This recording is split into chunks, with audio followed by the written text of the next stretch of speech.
Angron's life began in violence. Cast through the warp by unknown forces, he landed on the desolate world of Nuceria, a hostile place that would become his prison. Shortly after his arrival, a band of Eldar seers who had foreseen the dark future Angron would one day embody, launched a surprise attack, determined to kill him before he could fulfill his bloody destiny. Even as a young Primarch, Angron fought back with ferocity, managing to drive off the Eldar. Though he slew many, some managed to escape, leaving him wounded and alone in the wilds of Nuceria. He was soon captured by the Nucerian slavers and cast into the gladiatorial pits, where he would rise as the Lord of the Red Sands. Nuceria's ruling class, the High Riders, exploited his talents in battle and enforced their control through the Butcher's Nails, a brutal neural implant that inflicted constant, unendurable pain. The nails drove Angron to near madness, stripping him of peace and binding him to violence as his only escape. Despite his suffering, Angron found solace in his fellow gladiators, who became his adopted family and shared in his dream of rebellion against their tyrannical masters. In a final attempt for freedom, Angron led a mass uprising against the High Riders. However, as he and his followers made their last stand against the overwhelming odds, the Emperor intervened, teleporting Angron to safety aboard his flagship and abandoning his comrades to die. Angron saw this as the ultimate betrayal, stripping him of his honor and denying him the chance to die alongside his kin. The Emperor's cold, pragmatic approach planted a deep-rooted resentment within Angron, who was now forced to serve as the Primarch of the 12th Legion, his hatred for the Emperor festering as he was thrust into a role he had never sought.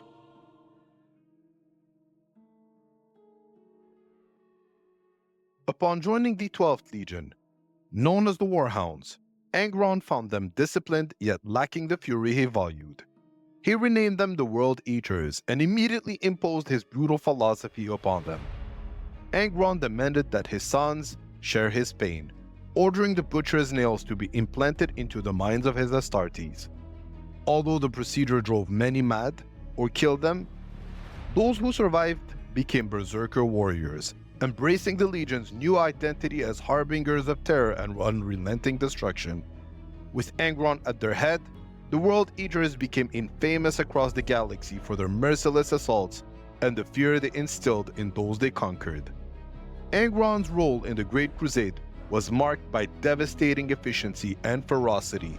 In campaigns like the destruction of Gehenna, Angron led his warriors in brutal frontal assaults, breaking even the most fortified positions through sheer force. His tactics favored relentless aggression over strategy, often resulting in high casualties but achieving victory through total annihilation of the enemy. Though feared and sometimes scorned by allies, the World Eaters served as the Emperor's shock troops, their brutality a powerful instrument for rapid compliance in resistant systems. Angron's greatest achievement during the Great Crusade was the cleansing of Maddox, a campaign that demonstrated the horrifying efficiency of his methods. Facing heavily fortified positions and technologically advanced defenders, Angron refused to relent, leading wave after wave of Astartes into the heart of enemy defenses. The defenders were overwhelmed, and the world was pacified in a storm of bloodshed, solidifying the World Eaters' reputation as conquerors who embodied terror itself.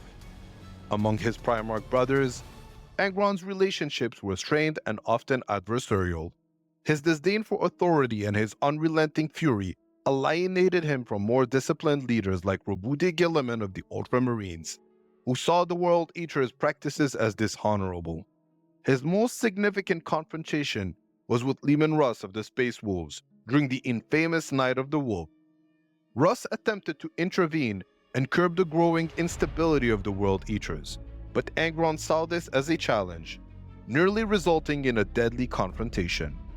Only Horus, pragmatic and ambitious, was able to work with Angron, recognizing him as a potent weapon for the Imperium's hardest battles.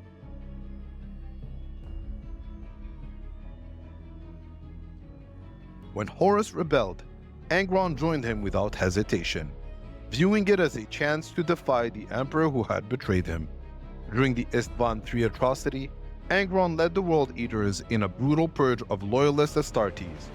Rejecting Horus's original plan to bombard the planet from orbit, Angron personally led his legion into the fray, massacring loyalist forces with characteristic fury.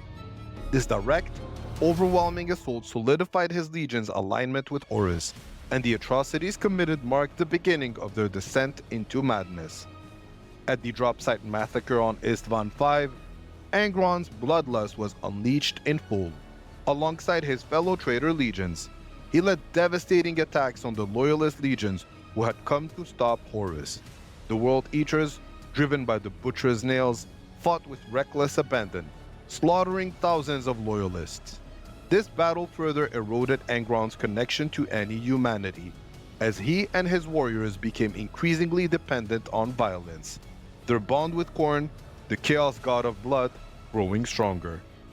During the Shadow Crusade, Angron's bond with Chaos was solidified with the aid of his brother, Lorgar. On Nuceria, they staged a ritual that unleashed Angron's true potential, transforming him into a Demon Prince of Khorne. This transformation amplified his fury and granted him immense power but stripped away any lingering humanity, making him an avatar of chaos. Known as the Red Angel, Angron became a tool of unending destruction, his allegiance fully given to Khorne. At the Battle of Kolth, Angron's demonhood saw him leading the World Eaters and Word Bearers in a brutal assault on Ultramar.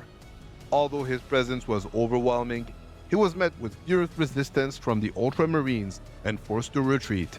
However, the chaos and bloodshed he wrought left a lasting mark, embedding his legend further into the mythos of the heresy. Finally, during the Siege of Terra, Angron spearheaded some of the most brutal assaults on the Imperial Palace.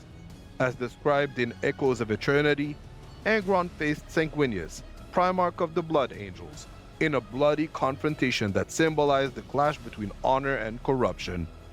Though he failed to kill Sanguinius, Angron's ferocity continued to weaken the palace defenses, serving as a constant reminder of the heresy's toll. His berserker fury and boundless power embody the relentless destruction Chaos sought to unleash on Terra.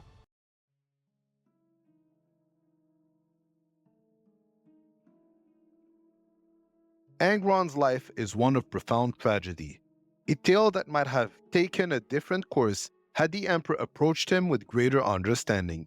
When the Emperor intervened on Nuceria, he saw Angron only as a weapon to be wielded, overlooking the scars left by his brutal upbringing. The Emperor's indifference to Angron's pain and the sacrifices of his gladiator kin robbed Angron of any loyalty or trust, a forging bond of resentment instead of allegiance. Forced into a role as Primarch, with the Butcher's Nails torturing him daily, Angron grew more isolated, descending further into bitterness and rage. Even though Angron's betrayal is unforgivable, it also reflects the sorrow of a misunderstood and abandoned son. Unlike his brothers, Angron was never shown compassion by the Emperor and was denied the chance to heal from his suffering. His life might have been one of strength and loyalty, but the Emperor's refusal to acknowledge his trauma drove Angron into the arms of chaos, where his pain and fury were manipulated and amplified. Angron's transformation into Khorne's Red Angel is the ultimate tragedy, a lost son consumed by rage, trapped by pain he could not escape.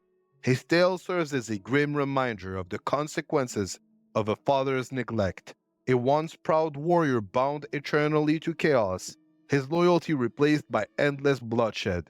In the end, Angron's fate is a symbol of the Emperor's greatest failure, the forsaking of his own creations.